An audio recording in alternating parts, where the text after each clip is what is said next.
Quick Learn, leçon 3. Démarrer une séance d'apprentissage. Avant toute autre chose, choisir une liste d'apprentissage avec le menu déroulant. Lire les instructions de la liste établie par l'auteur.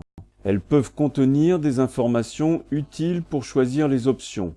Choisir ensuite quelle est la colonne de la liste que Quick Learn va utiliser pour vous poser les questions. Par exemple, ici, la question sera le pays et la réponse devra être la capitale. Le menu déroulant, groupe de questions, limite les questions à un groupe préétabli par l'auteur. Ici, on choisit Communauté européenne. Étant donné que les questions peuvent prendre 3 formes, texte, image et son, sélectionnez la manière dont la question sera présentée.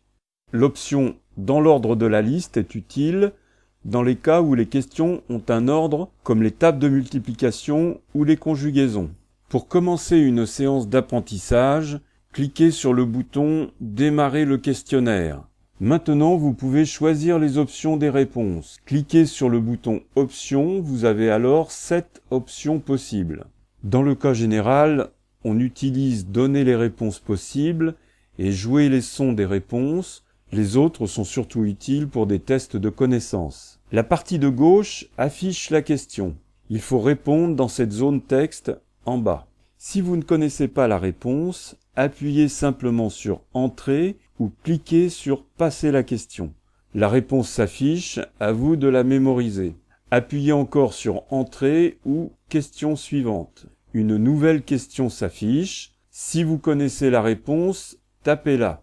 Ensuite, appuyez encore sur « Entrée » ou « Valider la réponse » et continuez ainsi de suite. Le bouton « Pause » entre les deux chronomètres vous permettra de vaquer à vos occupations, mais de conserver le temps réel d'apprentissage.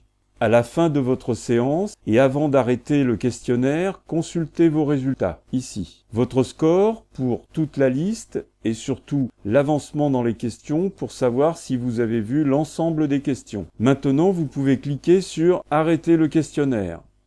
Nous voilà à la fin de cette vidéo. À bientôt.